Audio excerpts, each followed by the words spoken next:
get out of your comfort zone, and that's the most important thing to grow. I like the color blue. I like cold weather. I like running. Don't like warm weather. We are born to be different, so no one is really similar with each other. It's going to be a life-changing opportunity. So the experience at UWC was absolutely amazing. It really changed my life in many different ways. It is a deliberately diverse learning environment provided within UWC schools that creates citizens of the world. The future generations play a crucial role in bringing peace.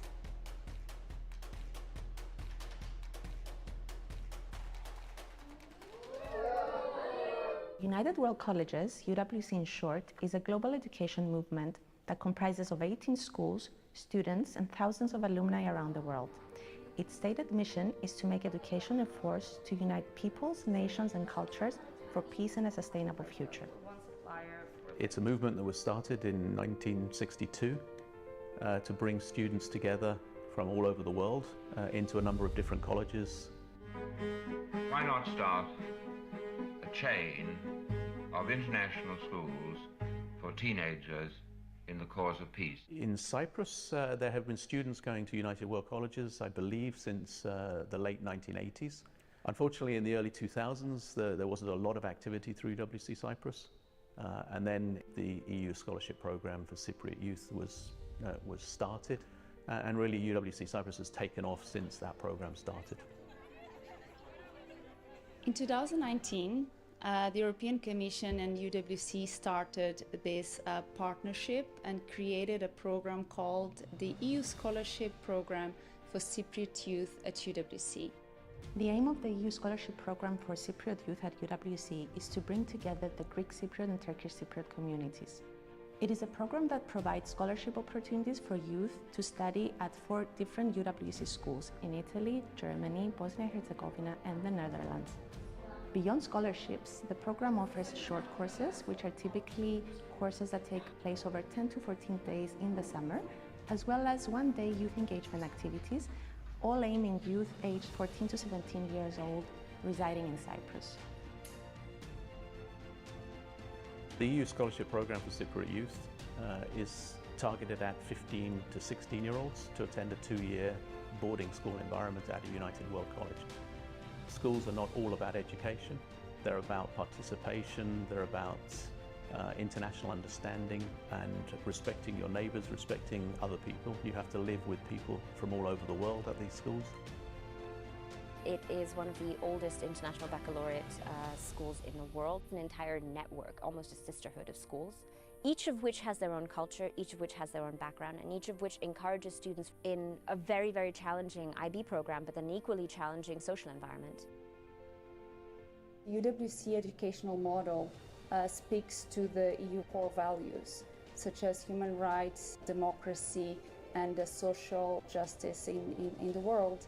The UWC educational model aims to foster peace through the investment in the education of youth. This is a very important event, and that we are very happy to support as the European Commission. I think, investing in youth and really investing in you basically is something that we do really with immense pleasure, and I think that's basically why we are here today. There are no exceptional people, only those who pursue exceptional goals. And as graduates of UWC program, I think all of you have achieved something really exceptional. What I challenge you now to do is get out there and do something extraordinary. We always tell each other how this is not just education and it's a whole experience. It's just a milestone in your life that would change you forever. Sonuçta Hollanda'ya gitmesi ve UWC Maastricht'in ona kapılarını açması elbette Alara'nın da kendi hayatında bir dönüm noktasıydı. Ve bu dönüm noktasında biz ailece annesi, kardeşi ve ailelerimizle beraber Alara'daki özgüvenin bir kat daha arttığını fark ettik. Νομίζω ότι τον βοήθησε να ανοίξει τους ορίζοντες του, να βελτιωθεί σαν μαθητής, σαν άνθρωπος, να αποκτήσει απίστευτες εμπειρίες. So, hi everyone, I'm Adriana and I just graduated from UWC Maastricht. And I'm going to be talking you through some general information and then about life at UWC Maastricht. I think this opportunity to go to a UWC school for 2 years is really beneficial because first of all, you go somewhere abroad and you have a more international experience and a more international education, a challenging one, but also really rewarding by the end of it. If you're considering for applying scholarship, do it. I thought it was a really cool, it would be a really cool experience, so I was like, I have to apply. I didn't really think I would get accepted in the beginning. When I first got the UWC email that I passed, I was super excited. I started crying. I was really anxious before. I want to just experience the whole UWC and just make the most from it. UWC, to simply put, to emphasize, is like a sense of microcosm of the world that we live in. So the globe condensed and represented through a student body, right? But a student body, so a globe of youth, just youth. And that gives a sense of like complete new lens to how you view the world.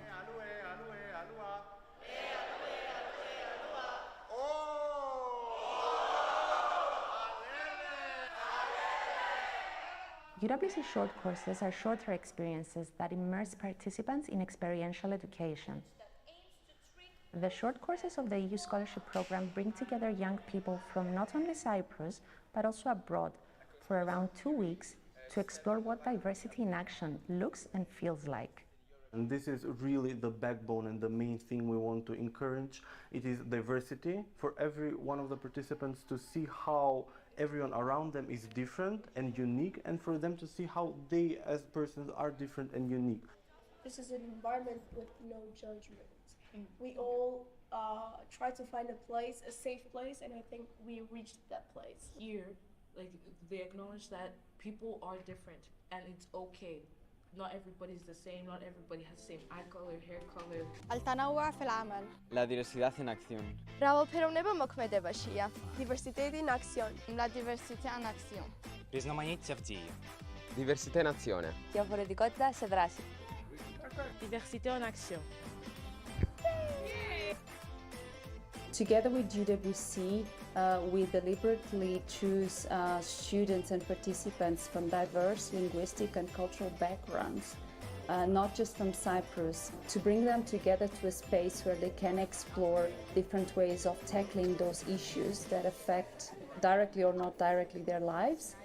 For the first workshop, we will have conflict transformation and dialogue. There's probably going to be some conflict, okay? So the point of this simulation is really to get you to engage in some conflicts. Even communicated between.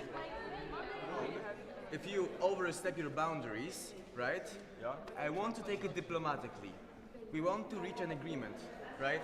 But there is It actually feels pretty amazing because I met new people from different countries. I got to know more about their ethnicities, their cultures, and their traditions. But I also had the chance to work with people that I never worked with before, and I got to share my ideas, which was something really that I found amazing because not a lot of people have the same ideas, and it was actually really good to hear different opinions. Decided to add some extra layers to it to make it look bigger, grander, more expansive. Youth engagement activities are typically one-day workshops which are quite diverse in themes. We have had workshops on the development of soft skills, such as public speaking and on how to be an entrepreneur, but we've also had workshops which were more hands-on experiences, such as on the redesigning of public spaces and even on how to survive the Cyprus heat. The whole workshop was really fun. We had to do exercises that I never did before, and it really took me out of my comfort zone, but I also met really good friends that we still talk with them. And we go out, so yeah, I'm very grateful for the whole experience. I learned a lot of things. I learned how to do time management and my weaknesses from all the different activities in the workshops. I was a bit nervous, but at the same time, it was really great and amazing that I met Cypriots from the other community. The workshops were really fun because it put the Turkish Cypriots and Greek Cypriots together, and we actually learned that we have a lot in common as Cypriots. The line inside the city remains as a place untouched by anything except the weather. The goal of the scholarship program is to bring the Turkish Cypriot and the Greek Cypriot youth together and foster reconciliation and peace building. The only reason we might think we're so segregated is because we don't actually research or explore the culture of the other side more. But once you do that, you're going to realize that we have much more similarities than differences at the end of the day. You realize that there is a possibility of peace. It's not something impossible, and I feel like new generation thinks like, oh, it's something impossible to do, but it is. The friendships are there. The only thing that you need is a strong connection between the both sides of the island. There are ways that are going to be more visible in the future and have a longer term impact, such as the development of soft skills in young people, of active listening, empathy, understanding the other point of view, and being able to engage in difficult conversations. When I'm approached and somebody asks me, where are you from? Who are you? What is your ethnicity? I choose to say that I'm a Turkish-speaking Cypriot rather than just saying that I'm a Turkish Cypriot. And the distinction comes from a very clear mindset. And this is a sentiment that is common amongst Cypriot youth at UWC, because we understand that to move towards peace in Cyprus, we have to fundamentally acknowledge that we are first all Cypriots, right? We are for Cyprus and for one Cyprus. Our role as agents of peace is not only that we ourselves are transformed, and the power of the UWC experience, and why I think it was nominated for the Nobel Peace Prize, is not that it takes individuals and empowers them, but rather that it gives individuals the tools, the knowledge, the education, and the courage to be the ones to be multipliers of change, to be the ones to reach to more youth within our communities. The EU funding for UWC in Cyprus has had an enormous effect. Before that, we had very, very limited funding and almost very, very few students attending UWC. Since that program commenced, it has allowed UWC, combined with the EU and UWC International, its partners, to reach out to many people within the community. We have now sent 64 students to different schools within Europe. On top of that, we've run numerous short courses, work engagement programs. This program would not exist without the funding of the European Commission, which has been very generous. The EU's values are aligned to UWC values, so by investing in the education of youth in Cyprus, the EU is really investing in the future of Cyprus. I want to be the best version of myself and do all of the things I love where I go. Make a ton new friends.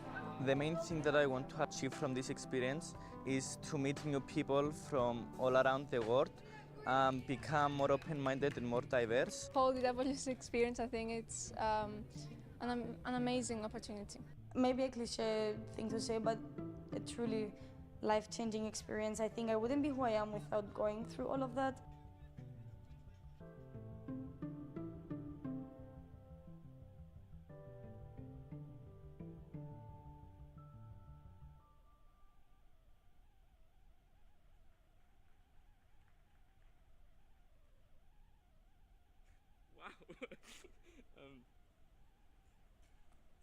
Good morning everyone and welcome to the United for Peace Forum. My name is Maria Christodoulou. I am a UWC alumna and a recent Robert Bosch College graduate. And it's an absolute honor to be here with you today. Yeah. I share this honor with you, Maria. Good morning all. I'm Deren Sanovar and also an alumna of UWC Mostar. And having had the privilege to take part in the working group with Lara, to watch this forum become from concept to now what it is, flesh, and then now to be here standing in front of you, these esteemed guests, I feel extremely emotional and just grateful, so welcome, yeah.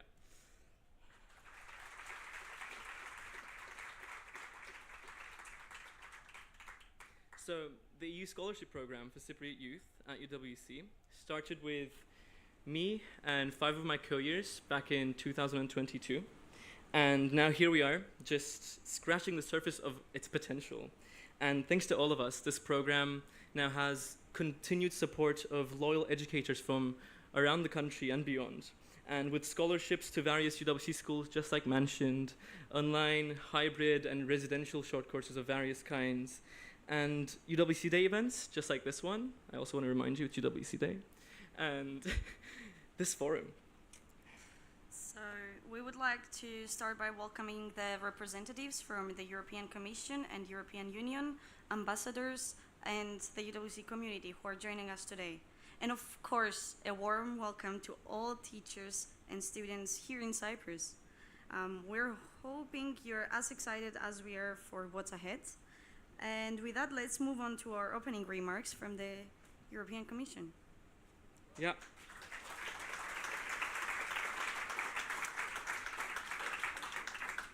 So actually, there's a video message, and we are honored to begin with a video message from Eliza Ferreira, which is the European Commissioner for Cohesion and Reforms. And she has been a supporter of this program for a while now. In fact, so much so that she had visited me and my co-years when we first graduated back in 2022 for our graduation event here in this very establishment. And we had the opportunity to exchange some thoughts. So,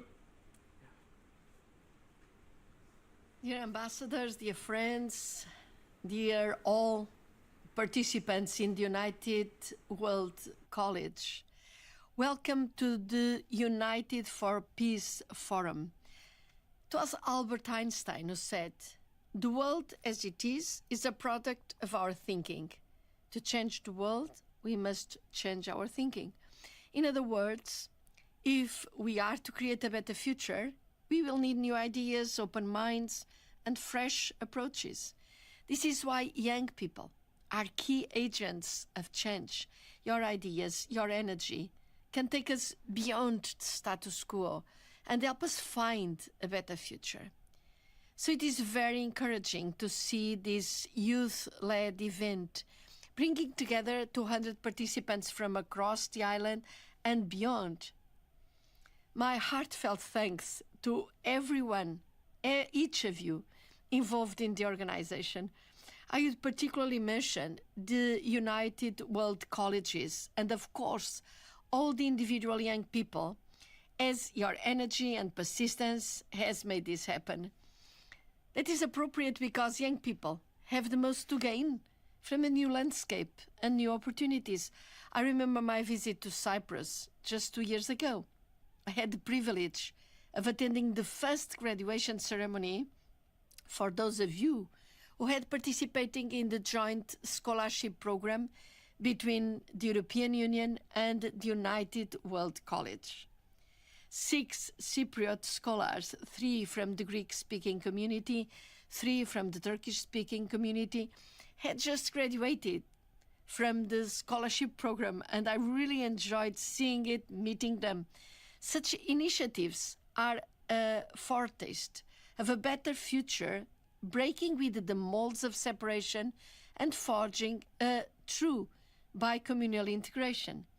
Since then, we in the European Commission have granted scholarships to a further 58 Cypriots, drawn equally, again, from both communities. And the recent introduction of short courses, the mentorship program, and the Immersion Project Week have further widened the accessibility, drawing in also the families of the scholars. The United World Colleges have, with support from the European Aid Programme, created a community of around 3,000 young people that involves their parents and educators, touched by this educational model of peace, reconciliation, and sustainability. Several of the former scholars have been actively involved in organizing this forum. So I want really to express my gratitude specifically to them and to thank you for your dedication. Your participation is a testament to the lasting impact of the program, a clear sign that the impacts go beyond personal growth, individual growth. The impacts are far, far broader, and we can speak of what in economics we call multiplier effect, where many people benefit all across the island. And this is just a small part of the work of the European Commission in Cyprus. The European Aid Programme for the Turkish-speaking community has since 2006, invested 728 million euros to support peace-building integration, confidence-building measures, such as this scholarship program that can illustrate. But of course, we can only help to set the stage. We are not the actors. You are the stars of this show. Its success depends on you. So please make the most of this unique opportunity. I especially encourage the young people over the coming days to broaden your understanding further, make new contacts and connections, and actively contribute to finding new solutions. Most of all, do not stop dreaming. It is your vision which brought us here today. And it is your vision which will bring about a better future for everybody, for all the people of Cyprus. You deserve this future. You deserve the opportunities it will bring. Dream big. Make it happen. Thank you very much.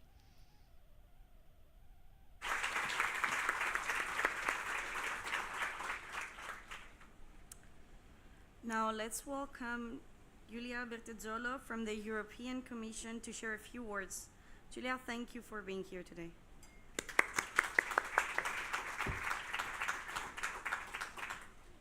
Thank you very much. I'm very happy to be here and proud as a European Commission to finance this inspiring work that you do. Following the words of Elisa Ferreira, of course, I don't have much more to add, but just few words. Although in the last years it has not been reminded enough, I think, the main goal of the European Union is peace. And this is why here in Cyprus we play a key role in peace building, mainly through the aid program that was mentioned before. We have an office here. You saw Cecilia, Stefan, but many other colleagues who are here.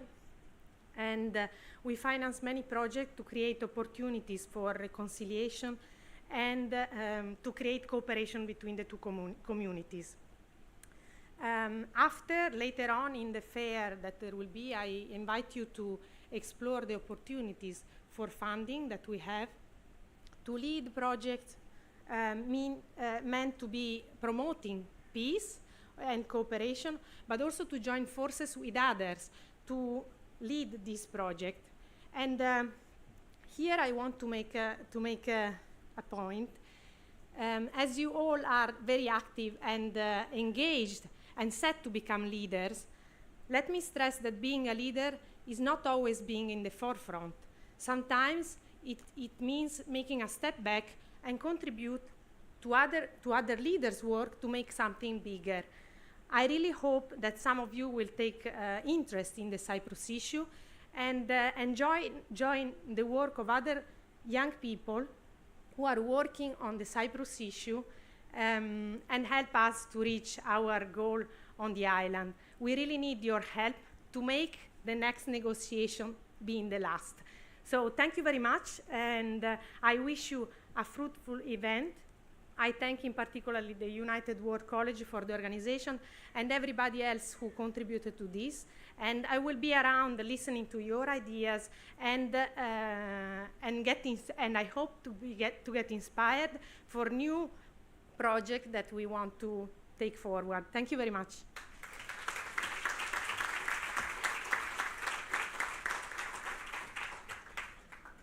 Making the next negotiation the last. I hope so too. Without further ado, we have now the privilege of hearing from Mr. Theodolis Ioannou, who represents the Office of the Negotiator. Please join me in welcoming him to the stage.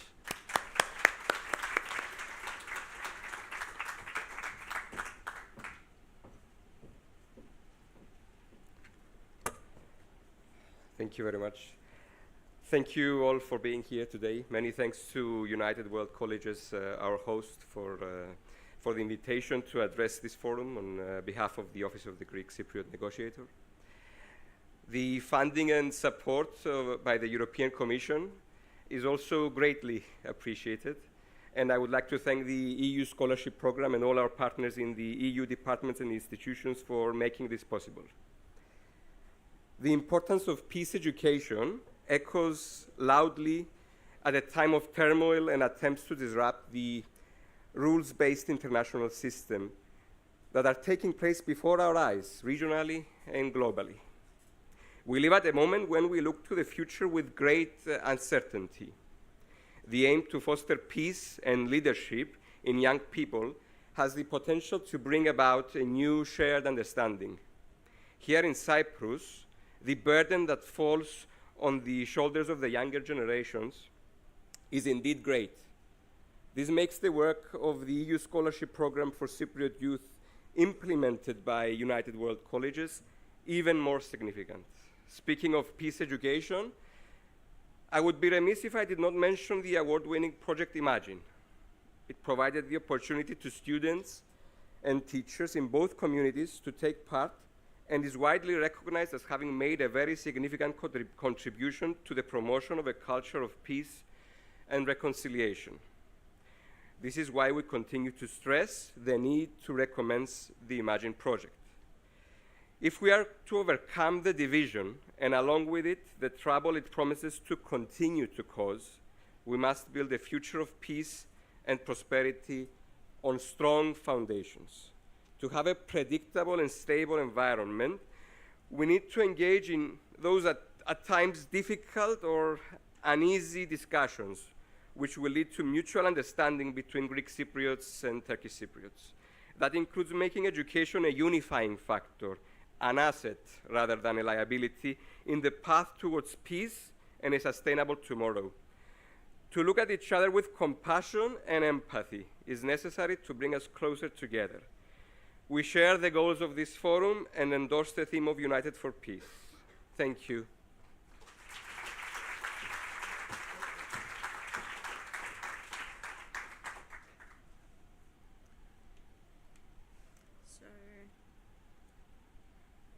We now invite Ms. Seniha Birant Shinar from the Office of the Special Representative we have the pleasure to hear from today.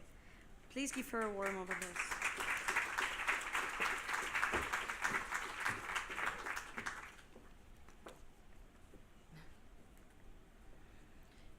Distinguished guests, I would first like to thank the organizers of this very beautiful event.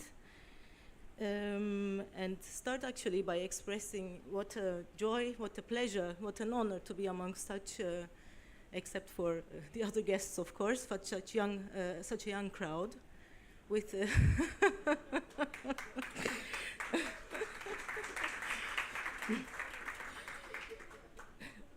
I'm transported to my younger days, surely. Young people, do you realize how courageous you are for leaving the comfort of your home, family, friends at such an early age, and going to live abroad, embracing the unknown? I really particularly would like to commend you on this as someone who studied abroad long time ago. And I was at a similar age as yourselves. And I'm happy to have taken the chance that was presented to me and study abroad and open my horizons, basically. I feel your enthusiasm and very happy to be here from the Office of the Special Representative as the coordinator of the technical committees of the Turkish Cypriot side. I have been entrusted with this very crucial and important task as coordinator, aimed at contributing to the daily lives of both Turkish Cypriots and Greek Cypriots since November 2023. Our duty is to help create an environment for cooperation between the two sides on matters which concern us all on this island, and that without one another we cannot progress. While doing this, we try not to pay attention to what is happening on the ground, and we try to work in all circumstances. So island-wide problems require us to work together for efficient results. Our shared objective with my coordinator friend from the Greek Cypriot side, is, I believe, and remain to be, to increase interdependence and people-to-people contacts, which we hope will achieve, through this, will achieve a better future on the island of Cyprus. A better future on this island rests on the foundation of culture of reconciliation, learning to treat one another with utmost respect, cherishing values like justice, equality, dignity, seeing the good in one another. Young people of today are the decision makers of tomorrow, which is why we lend our support to the participation of Turkish Cypriot youngsters in the program such as United World Colleges. Despite all the difficulties that we are going through today, these programs present equal opportunities to all youngsters elsewhere, Turkish Cypriots. Through these programs, you obtain access to quality education to prepare yourselves in the best possible ways to a more harmonious future in Cyprus. Distinguished guests, our world today is struggling with wars and crises, creating human tragedies more than ever before. This is a bitter reminder for us about the importance of peace and living in peace. And just as Ms. Ferreira had said at the beginning, living in peace is thinking in peace. So I would like to share with you a quote that I really like very much from Zaha Hadid, a very well-known architect who's passed away now. She said, "You cannot teach architecture. You can only inspire people." So just as architecture, peace cannot be taught or learned, but come about through inspiration. So youngsters, I would like to call upon to you to believe in each other, one another, treat each other with respect, treat each other's values, dignity, and be the inspiration for peace. Thank you.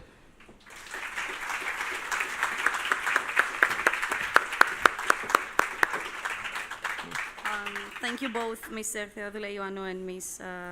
Senica Birant-Chinar, for your speeches. Yes, now our next speaker is someone whose work has impacted youth and education globally, and someone I've also been excited to meet, who I got the privilege to do so in the morning, and representative from the UWC leadership. Please join me in welcoming Faith Abiodun, the Executive Director of UWC International, to the stage.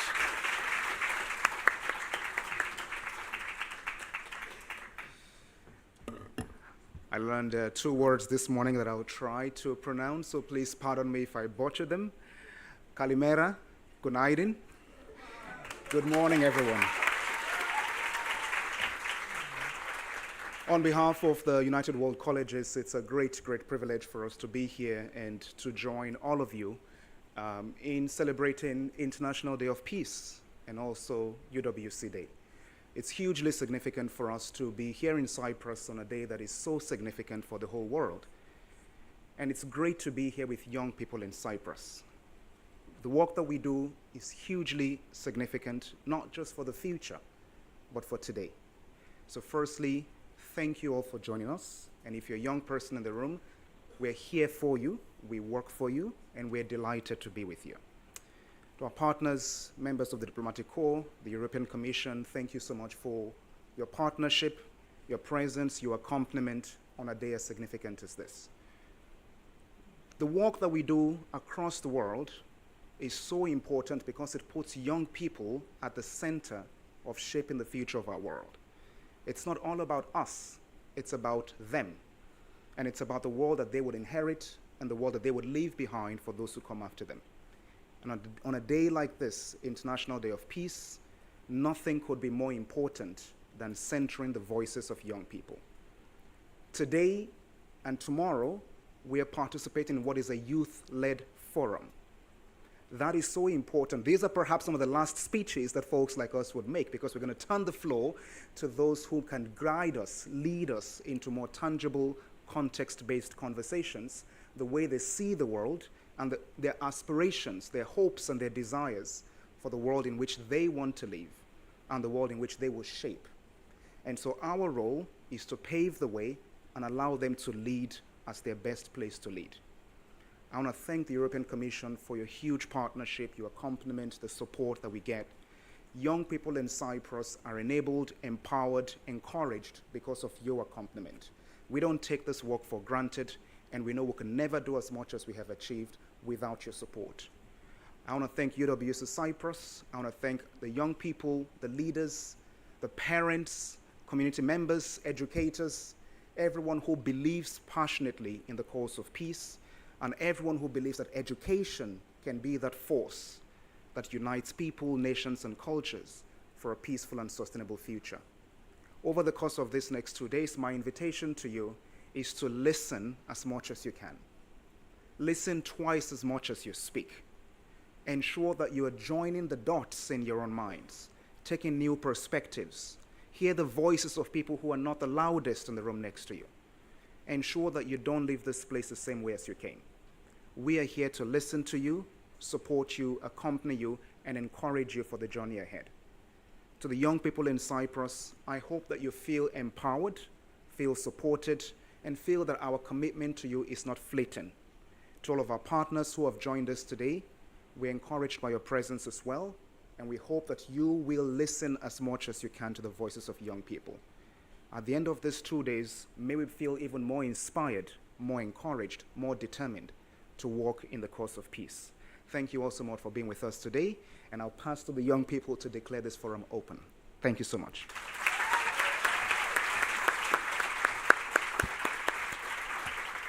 Thank you very much, Faith, and thank you for your advocacy. It means a lot. And so now it's time to officially declare the United for Peace Forum is open. On behalf of Darren and myself, we want to thank you, each and everyone, for being here. Thank you.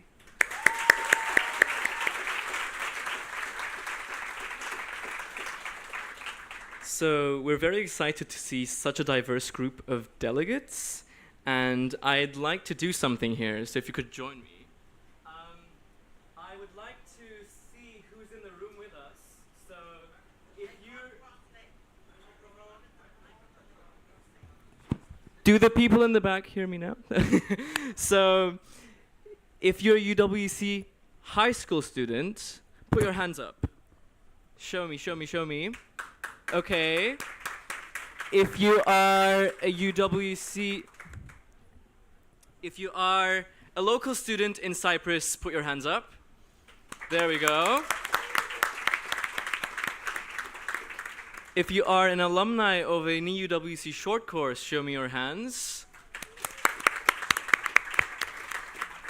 And if you are in any way affiliated with the UWC community, show me your hands. That should be a lot of people in this room. And now, if I have not mentioned you, and you are not yet recognized and would like to share with us who you are and what you represent, please put your hand up and we'd like to hear from you. So anyone? We've covered everyone. That means we've done a great job, Maria. Thank you. And thank you. And let's take this opportunity to remind everyone about the norms of collaboration for the forum. We encourage you to actively participate, listen carefully to others, and always be mindful of sensitive topics. We also ask that you respect personal boundaries, both emotional and physical, and be mindful of how photos and social media are used during the event. And with that, let's dive in and make the most of today's conversations. We're thrilled to have you all here, and we can't wait to see what we achieve together. So, good day.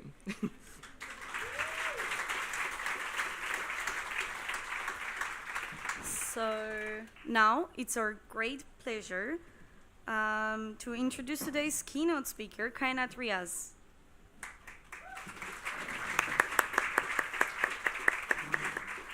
Kainat is a global youth ambassador who has dedicated her life to advancing education for girls and women. She's a powerful advocate for change and a true inspiration.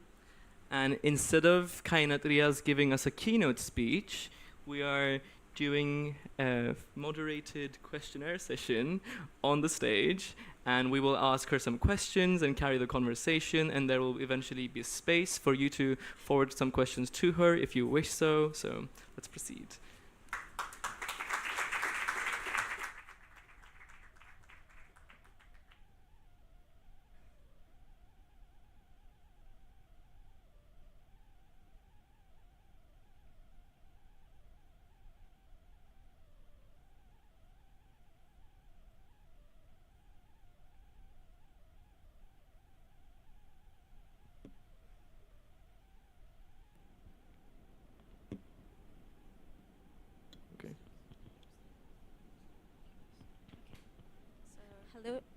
Hello.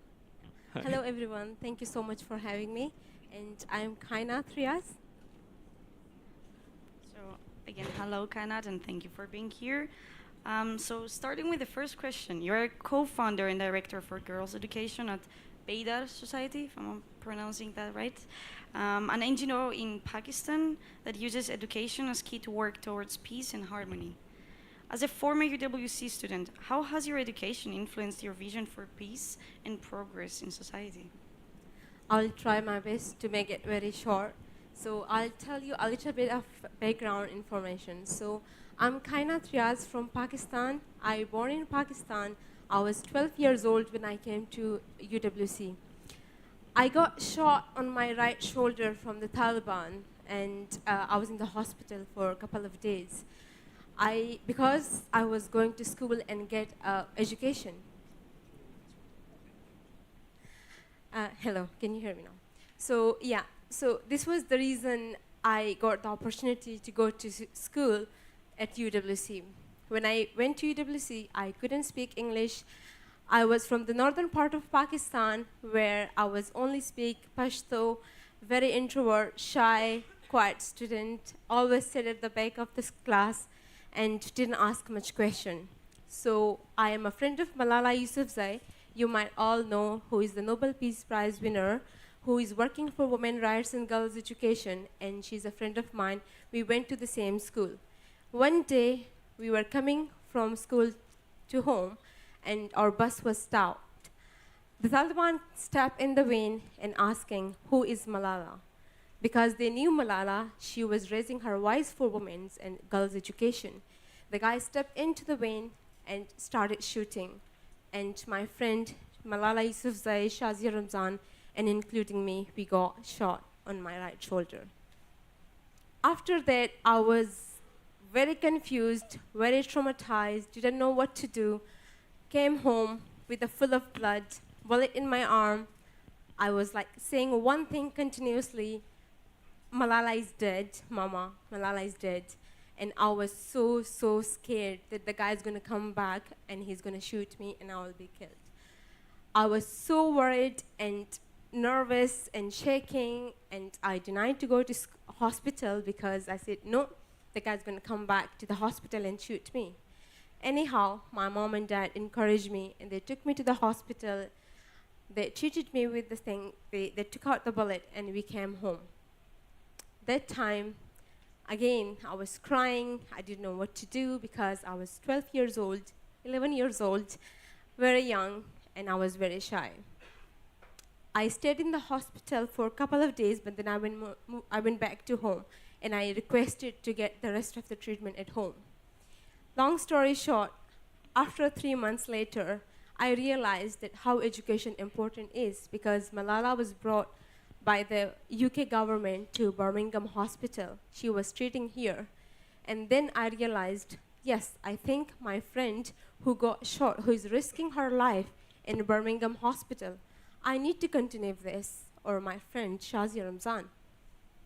So I got better in a month time, started going to back school, but nobody was ready to take me to school because they were scared that tomorrow if somebody shoots you, then who's going to be the responsible? So my dad helped me every morning and every afternoon to take me in the local taxi to school, and then he brought me back. Because he said, we can't keep you at home, and we don't want you to be uneducated, and you have to be independent. Because my family, I got a lot of support from my mom and dad and my family. So when I heard from Gordon Brown and Sarah Brown, who is their world, who is working with their world, and I'm a global youth ambassador, I'm working with them, and they gave me the opportunity if I'm happy to go to UWC. I'll be very honest, I didn't know a thing about UWC, even I didn't know where that is in Wales and how it's gonna be. So I was a bit scared because I was still sleeping in the room with my mom and dad that time. I was very traumatized, and I wasn't sure. But then 3 months later, we had a bomb blast behind my house, and 2 people were killed in that incident.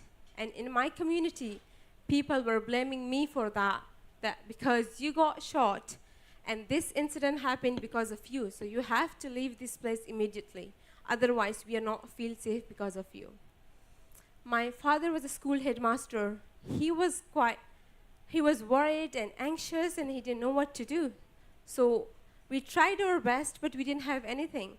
On the other hand, when we had an opportunity from Gordon Brown that I can go to UWC, my father said, I think this is the last option we have, Kainat. You have to go to that place because the Taliban is not going to leave us.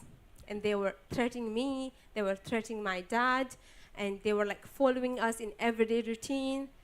Yes. And plus in the community, people, whenever I was going outside, I had to go out with the security people, 2 policemen all the time.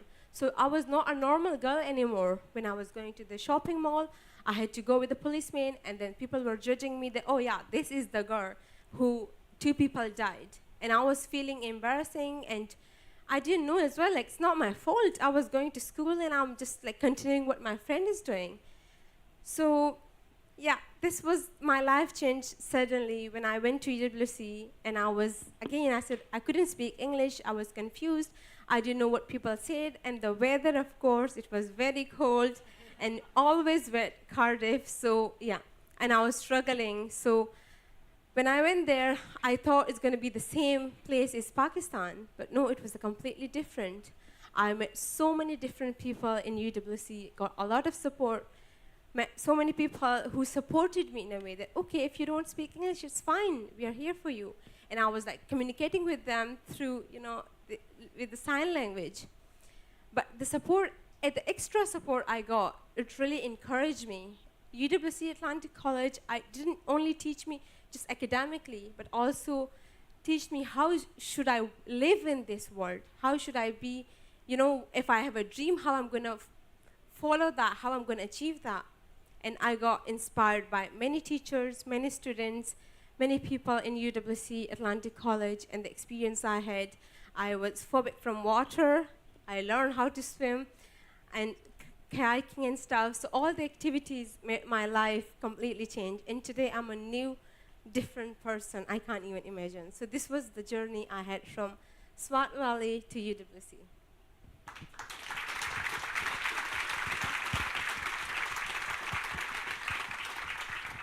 Thank you so much for sharing. It means a lot to hear, and it means the world to, I think, kind of step in your shoes through your stories and gain perspective in terms of the different lives and privileges that we live in. I would like to ask you again, so what is Baydar Society, and how does it work? So I am a co-founder of Baydar Society, which is an organization back in Pakistan, in Islamabad. We are working for women's rights, girls' education, and slums education, and focusing on different issues, like training new people. How can we help the community? How can we help the people who are deprived of education? And I think education and peace are the main thing we are working for. Because if we look at it, what's happening around us, like conflicts, and this is affecting somehow so much the young people. So even if people, because I have experience back home in Pakistan, where boys can go to school in Afghanistan, but girls can't go to school after the 6th. So this is the aim. We are working for women's rights and empowering women's rights and education to give equal opportunity to the women as well, because we are a human being, and we are playing quite a big role in a family. So what I believe is, and my colleague and my family, this is a family organization, my husband, and I'm married, by the way, and I got a son as well. So it's a family organization, and we are working for women's rights and girls' education to promote and to create awareness how can we help the community and how we can help these people who are willing to do something, but they can't do because of the culture norms, because of other social barriers they are having. So we are trying to help. And Bedar Society is one of the organizations we are working for that.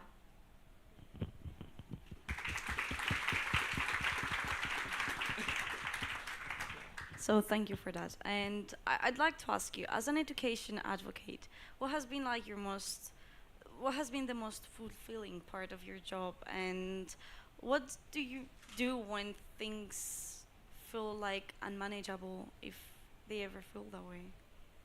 So I am 26, I'll be 27 next month, but I'm really proud of myself, because many people will not say that, of course, but you know what I have experienced back home. And then when I went to UWC, I did the International Baccalaureate Diploma, plus I did the foundation program as well before that. So because my English was not that good, so I was struggling academically, socially, and I didn't know what to do. So the teacher really helped me, and they gave me the option if I can do the pre-diploma, and I did that one. So when I was in Atlantic College, many friends of mine, they were approaching me. They said, oh, my mom and dad are trying to, look for a proposal, and they were like only 15 and 16. And they're trying to, do the wedding things, because they said, oh, you are 15, you're 16, you're adult now, so you have to get married, have a family, have a kids, and I want to go to school, but how can I do that? Can you please help? And that time, I didn't know as well. I was like, I really want to help, but I was not that stable. How can I help these girls?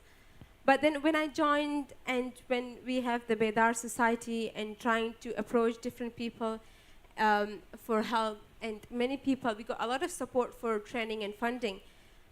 And then, yes, we do help these women who are willing to go to school, who are willing to do, who have their dreams. So we are trying to achieve that for them, going to their family to convince them, to allow them not to get married, but instead they can go to school.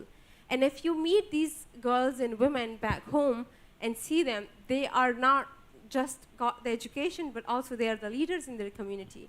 And I think this is one of the biggest thing I can see, that, first place I couldn't do much, and then when I can see that we have done quite a lot of work, so this was, I believe this is one of the most fulfilling things I can do, what we are working with Bedar Society and with your world as well. Oh. Thank you very much. I believe the next question is a loaded one, but it's a short one, but I think it has a lot of depth. So in your opinion, what do you think what is the most impactful thing the youngsters can do to contribute to peace efforts?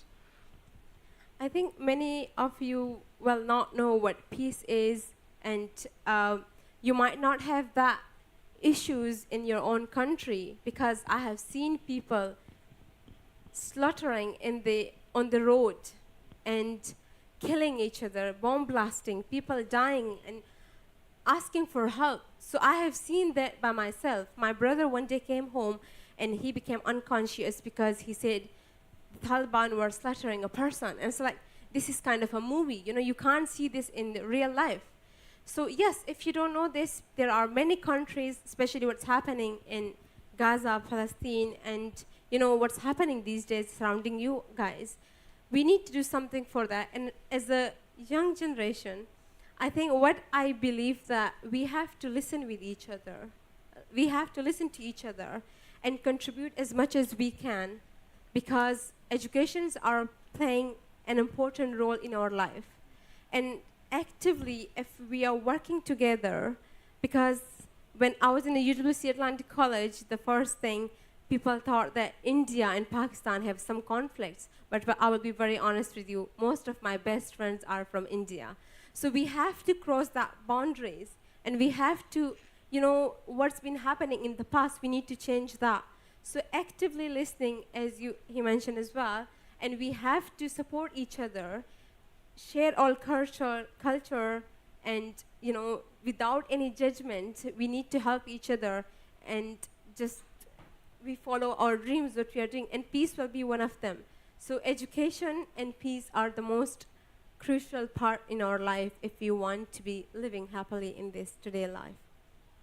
Thank you very much. No worries.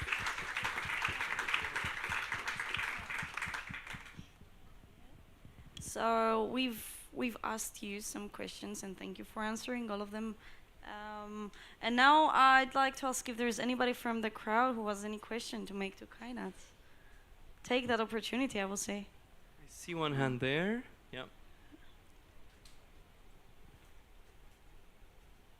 And I see Sonia's hand.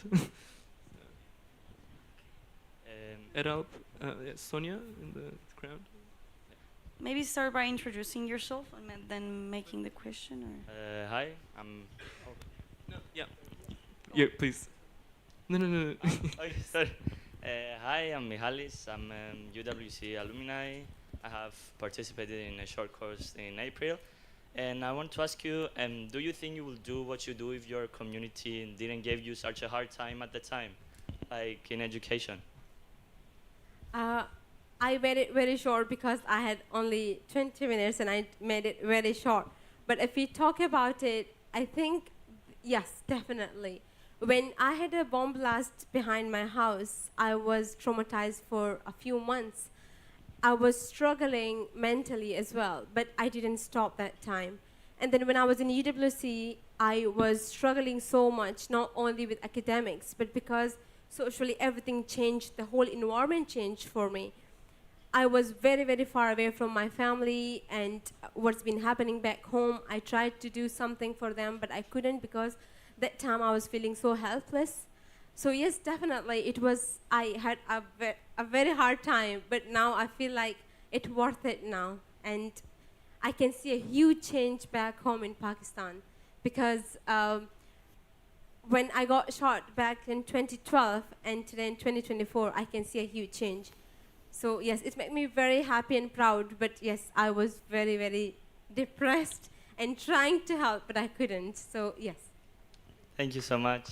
Thank you, Mihalis. Yes, please, Sonia. Hi, can you hear me? Okay. Adab Kainat. My name is Sonia Rawat. I am the head of United World College in Mostar, and I'm from India. I was wondering, so you made this journey and you went to United World College. I was wondering, when did it strike you that you wanted to do something like the NGO that you are part of now, the empowerment work that you are doing now? What did you do right after United World College? And at what point did you think, okay, this is what I'm going to do? So, as I said, when I had enough experience in the beginning, 2012 and 2013, when I got opportunity to go to UWC in September 2013, that time still I wanted to do something, but a lot going on. My second year, when I was doing the pre-diploma, then I realized that yes, I was not only studying in UWC, but joining different activity and social justice, different services, going and meeting new people in the community. And then I realized, I think now, as I got the opportunity studying in UWC, have lots of contact, as former Prime Minister of UK, Gordon Brown and Sarah Brown, I got a lot of support from them. And I thought, yes, I think now I'm capable of these things. And UWC taught me a lot. I even can't explain it in words how much I have experienced and learned and, make me a completely new human being. So then I realized, I think now I'm capable of things in my second year and a pre-diploma. and I joined working with my friends and became a co-founder of Bedar Society. And since then, I'm working with them. But not only Bedar Society, I'm working for their world. I'm a global youth ambassador for that, work with the United Nations as well, and back home, a couple of organizations as well. So I'm not stuck with one thing, but I'm working with different organizations and tried my best as much as I can. Great. So you went back to Pakistan immediately after finishing UWC? No, because I got an opportunity to study in Edinburgh University. So I did my qualification after UWC, went to Edinburgh, and since then I'm living in Edinburgh. But I go back home every year, usually in the capital of Pakistan where I got married, which is much safer now. And I do work from Edinburgh for Pakistani community. Great, great. Congratulations and a lot of respect from our side for taking the education that you got and for giving back to your community back home. Thank you so much. Thank you. I see a couple more hands. Maybe we can take. There's one here and one. Yes, my name is Kwanj. So as you said, the education that girls get in Pakistan is very poor. That many families believe that education for girls is bad. It's very strict. That way of thinking, people think girls should not go to school because they lived in a place for so long. You think you can change that way of thinking for families, for people in Pakistan, right? Definitely. I think if you work really hard and if you believe in yourself, definitely we can do that. Because first when my best friend got married, she got 3 children now. When she came to me and she said, it's an arranged marriage, I don't want to do that, and please help me. And I was in my first year in UWC. I tried to help, but I went to her house, and when I was on summer holidays, I went to her house, had a chat with the dad, and he didn't agree with me. And that time, I felt like, I think I need some more stronger evidence to prove it that yes, we can do something. But no, I think the way they're thinking is very different. But UWC, as I said, showed us how we can change, not only if we want to have a practice in our life, we need to change ourselves. So later on, when I had a long conversation with my friend's dad, and I explained to them, and he said, yes, he's agree with me now, because he's really proud. He said, I'm really proud of you. But then I told him the same thing. If you allowed your daughter, you would have proud of your daughter as well.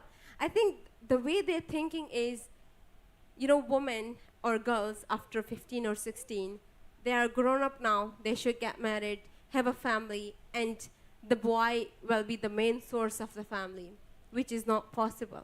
Because if the mother is not educated, how can she raise her family, children, in a way we want to be show them the good manners. What I believe is education is the key, and we have to educate the mother, not saying the father, of course, but the mother first, because the woman playing an important role in families. I'm not fighting for genders, but because what I have seen, many women are struggling and being denied in a society. They are trying to do something, but they are not recognized enough. So we have to do something. And as a youth, I think if we all come together, listen to each other, work as a group, definitely we can change the way they are thinking. Okay, thank you. And we had one last question in this corner. Is that still a thing? Can you hear me? So that was our last question, but Kainat will be with us the whole weekend. So you can go and talk to her, speak to her, and she'll be with us until tomorrow evening, I think. So we need to move forward with our program, unfortunately. So you can ask your question after. I'm sorry. Oh, thank you very much to everyone who asked their questions and everyone who listened to. Thank you very much, Kainat. I think your comments are very valuable to this crowd and for the crowd that will trickle to from here. Thank you.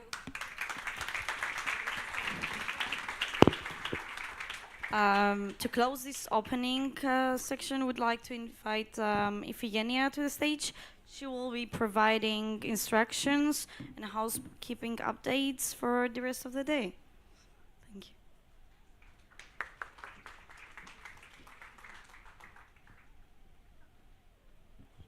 Good morning, I'm Iphigenia. I'm a UWC alumni from Atlantic College. I'm actually from 1994, so I'm a vintage alumni, I can say. So a few housekeeping notes for you. We have just completed our first plenary, so you can now move to the first breakout session, which will be starting at 11 o'clock. You can grab coffee. Coffee and lunch will be at the same place where breakfast was served, that is right at the back there. If you don't remember your track, there are posters at the back of the room, and you can also look it up. During the UWC Experience workshops, you can have the chance to meet UWC students from 5 different schools. You're free to choose whichever one you'd like, but we might have to move people around in case there are many people in one session so that we can make it a little bit more even. Another important point, at the UWC we take safeguarding very seriously, so please tend to one of the 4 safeguarding leads in case you do not feel safe or well during the event. Please wave to make yourselves known. We have Mariana, Lara, Rada, and Sadie. Okay, thank you. So it's a very busy weekend in our buffer zone. So please keep your lanyards with you at all times. Thank you and enjoy the rest of the day. Okay.